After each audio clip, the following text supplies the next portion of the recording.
So you like the fact that you can dock your Nintendo Switch so you can play it on the big screen. But when you go away on holiday, or if you're staying in a hotel on a business trip, then you might find that the dock is just too bulky to take away with you. Well, now there's a solution. In the next couple of months, you're going to be able to buy this SFANS adapter. And what this will allow you to do is plug it into the Nintendo Switch, and then you will be able to play whatever you normally play on the big screen. So rather than taking this away with you, you can just take this away with you, and obviously you still need your HDMI cable and the power supply. So let me just show you it working. So we're going to plug the power supply into here, and then we're going to plug the HDMI into here. And all we have to do is plug this into the Nintendo Switch. And if you have a look, the image will go from there, and then it will come onto the monitor there.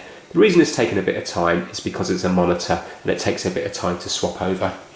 Right, okay, and now you might be a bit worried because you're thinking, well, how am I going to stand this up? If I'm going to lie it flat, I'm going to worry about overheating because we do have a couple of air intakes. Well, that's not a problem. All we have to do is get the adapter, fold it round on itself, and if you have a look now, it's cleared the air intakes. So now we can just lie it flat like so, and you're going to have the same amount of air circulating as you would do if it was on the dock. Because remember, you don't have a huge amount of space either side of the Nintendo Switch when it's in the dock. And then you can either use your Joy-Cons like you would do normally, or you can use your Pro Controller if you want to bring it with you. Now you might be wondering if there's any spare ports on this. Well, actually there's more ports than the Nintendo Switch dock. So we've got two USB 3 ports there, full size. And here we have two USB-C ports. So this is ideal if you want to connect up an Ethernet adapter into it, if you want to connect a keyboard into it, or what you can do, you can get a USB-C cable and connect it directly from there into the Pro Controller, and then you can use it as a wired controller.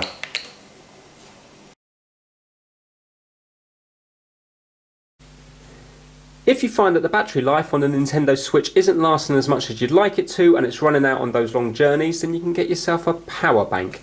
Now this was £20 from Amazon in the UK, and it's a good make, Anker, and this has 10,000 milliamp hours on it. The Nintendo Switch has just over 4,000 milliamp hours on the battery. So realistically you're going to be looking at about 3 hours playtime on the Nintendo Switch. When you connect up one of these, you should be looking to get about an extra 5 hours before it completely runs out. So it's a nice cheap way of getting extra gameplay on your Switch, and it's relatively portable. You can see it's not very big, if you look at the size of it there, and relatively lightweight, so it's not going to take up a huge amount of room if you're packing it away with your Nintendo Switch. Now to charge it up, it's nice and straightforward. All we've got to do is get the Pro Controller lead. If you haven't got one of these leads, you're going to have to buy something like this depending on the power bank that you buy, but if you're going for this one here, which is model number A1263 Power Core 10,000, then you're going to have to plug in the USB into this bit here, because this little micro USB is for actually charging it up, and then the USB-C, we're going to plug it into here. And if you have a look there now, we'll say console battery 26%, and we've got the green charging. So it's a nice easy way of getting extended gameplay.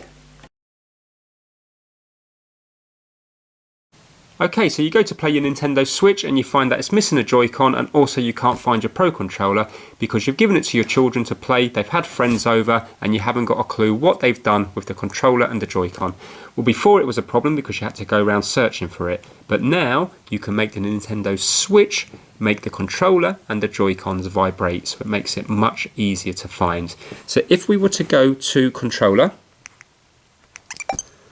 we now have this feature that says search for controllers. Now at the moment you can see that it's found my right Joy-Con because it's here. This will always bring up the controllers that have previously been paired with the system. So right now the Pro Controller is in range, so it must be relatively nearby, but the Joy-Con is not in range. But that's not a problem. As long as these things have battery life in them, as soon as you get into range, that will light up, and then you can start tapping it to get it to vibrate. So right now I know that the Joy-Con is not within Bluetooth range off this Nintendo Switch, but the Pro Controller is. Now obviously this is a video and this is completely staged, so don't give me a hard time where you find the controllers. Right, so let's go find the Pro Controller. So let's start hitting it to begin with. Now I can hear that, but you might not be able to hear that in the video, but obviously I know where these are already. But if I do this now, it's getting louder.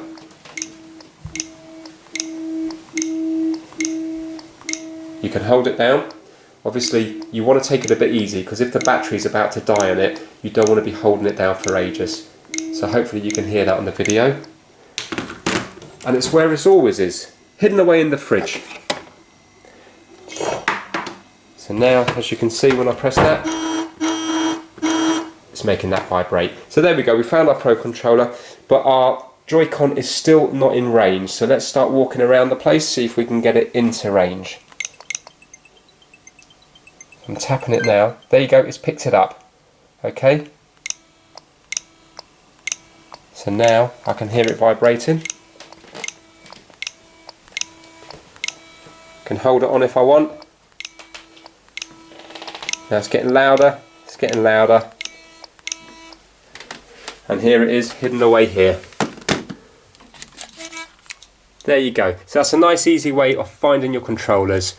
If they're flat, then you're not going to be able to use it, because obviously there's no battery life in there to make it vibrate. But as long as there's battery life in it, then you will be able to find them.